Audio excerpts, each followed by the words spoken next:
ఇల్లు కట్టడం అంటే ప్రతి పేదవాడికి ఒక కళ. అందులోనూ మహిళల పేరు మీద ప్రభుత్వం ఇల్లు కట్టిస్తుందంటే ఇది కాస్త భరోసాగానే ఉంటుంది. తెలంగాణలో రేవంత్ రెడ్డి గారు ముఖ్యమంత్రిగా వచ్చాక కొత్తగా ప్రవేశపెట్టిన ఇంద్రమ్మ ఇళ్ల పథకం చాలా మందికి ఇంటి కలనైతే నిజం చేస్తుంది. కానీ అందరిలోనూ ఒక డౌట్, ఇల్లు కట్టడానికి ఎంత ఖర్చు అవుతుంది? ఈ రోజు మనం ఆ విషయం గురించి అయితే క్లియర్గా అయితే ఎక్స్ప్లెయిన్ అయితే చేశాను.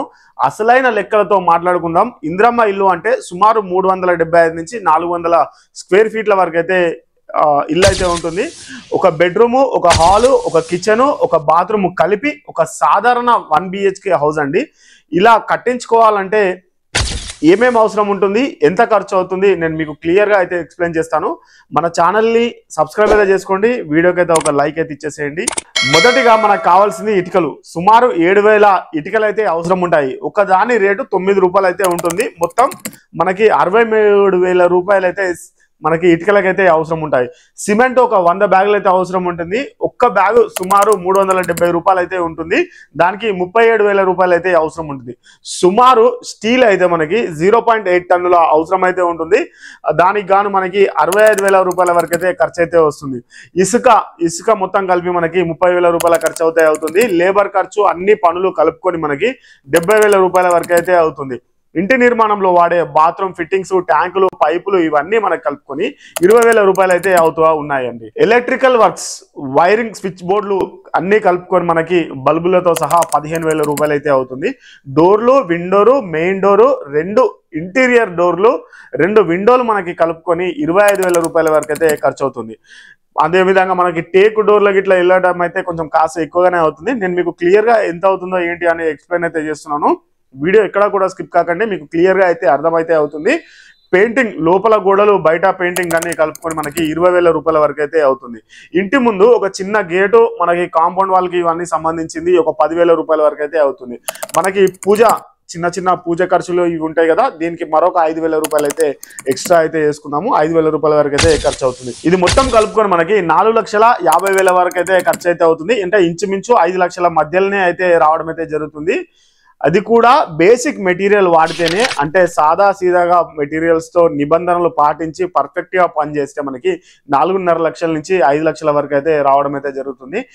మీకు ఐడియా కోసం అయితే చెప్తున్నాను. పర్టికులర్ గా ఇన్ని డబ్బులే అవుతాయని నేనైతే చెప్పట్లేదు.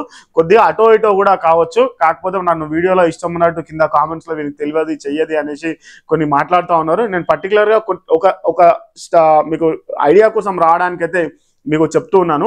ఇప్పుడు సబ్సిడీ విషయానికి వస్తే తెలంగాణ రాష్ట్ర ప్రభుత్వం ఇందిరమ్మ ఇళ్ల పథకం కింద గరిష్టంగా మనకైతే 5 లక్షల రూపాయలు అయితే సబ్సిడీ అయితే ఇస్తుంది. అది కూడా ఒక్కసారి మొత్తంలో ఇవ్వరు, స్టేజ్ వారుగా అయితే ఇస్తారు. మొత్తం ఫస్ట్ మనకి ఫౌండేషన్ అయ్యాక మొదటి విడత అయితే డబ్బు వరకు అయితే రిలీజ్ అయితే చేస్తారు. రెండో విడత ఇంటి ఫినిషింగ్ అయ్యాక తుది విడత డబ్బు, ఈ సబ్సిడీ నేరుగా లబ్ధిదారుని బ్యాంకు ఖాతాలోకి అయితే రావడం అయితే జరుగుతుంది. మధ్యలో ఎవరు కూడా ఉండరు, బ్రోకర్ వాళ్ళు అసలే ఉండరు. బ్రోకర్ల దగ్గర కూడా వెళ్ళకండి. గ్రామ సచివాలయంతో, మున్సిపాలిటీల దగ్గర, ఆఫీసుల దగ్గరికి వెళ్తే మీకు ఈ వివరాలు అనేటివి మంచిగా క్లియర్ కట్ గా వాళ్ళే చెప్పడం అయితే జరుగుతుంది, ఆఫీసర్లు అనేది. ఇప్పుడు ఒక ముఖ్యమైన విషయం ఏమిటంటే, ఇల్లు ఎవరి పేరు మీద అయితే ఉంటుందో, అంటే మహిళల పేరు మీద ఉంటుంది కాబట్టి, అంటే మదర్ కావచ్చు, వైఫ్, సిస్టరు, కూతురు, వీళ్ళ పేరు మీద తోటి ఉంటే ఇంద్ర మహిళ పేరు మీద ఇంటి రిజిస్ట్రేషన్ అయితే అవుతుంది. డబ్బులు కూడా వాళ్ళ ఖాతాలోకి రావడం అయితే జరుగుతుంది. ఇంకో విషయానికి వస్తే, మీరు బేసిక్ గా హౌస్ కట్టిస్తే సబ్సిడీతో అయితే సరిపోతుంది. కానీ మీరు అదనంగా ఫాల్ సీలింగ్ వేయాలి, గ్రానైట్లు వేసుకోవాలి, టైల్స్ వేయాలి, ఇవన్నీ కూడా వేసుకోవాలి అంటే మళ్ళీ ఒక 50,000 రూపాయల నుంచి 1,00,000 రూపాయల వరకు అయితే అదనంగా అయితే ఖర్చు పెట్టాల్సి అయితే వస్తుంది. కానీ సాధారణంగా 5 లక్షల లోపే మనకి చక్కనైన ఇల్లునైతే నిర్మాణం అయితే చేసుకోవచ్చు. ఇంకా ఫైనల్ గా చెప్పాలంటే, ఇంద్రమ్మ ఇల్లు అంటే మాటల పథకం అయితే కాదు. రెవెన్యూ రికార్డులో ఇంటి స్థలం మీకైతే ఉన్నట్లయితే మీకు పక్కాగా 1 BHK అయితే కట్టుకోవచ్చు. అందుకు గవర్నమెంట్ 5 లక్షల వరకు అయితే సహాయం అయితే చేస్తుంది. అది కూడా నేరుగా ఖాతాల్లోకి అయితే వచ్చేస్తుంది. ఇది నిజమైన లబ్ధి పొందే అవకాశం అయితే ఉంటుంది. దీన్ని వాడుకోవడం అయితే మీ వంతు అయితే జరుగుతుంది. ఇల్లు మనదైతే జీవితం సెట్ అవుతుంది. ఇలాంటి ఆపర్చునిటీ మళ్ళీ రావడం అయితే కష్టం. మీ దగ్గర స్థలం ఉంటే ఇంకా ఆలస్యం అయితే చేయకండి. అర్హత ఉంటే అప్లై చేయండి, ఇల్లు మనదవుతుంది. ధన్యవాదాలన్నా. ఈ వీడియో ఖచ్చితంగా మీకు ఉపయోగపడితే షేర్ చేయండి, మీకు తెలిసిన వాళ్ళకి ఈ సమాచారం అయితే ఇవ్వండి. ఇల్లు కదా ఒక కళ నిజమయ్యే టైం కూడా వచ్చేసిందండి. Thank you so much.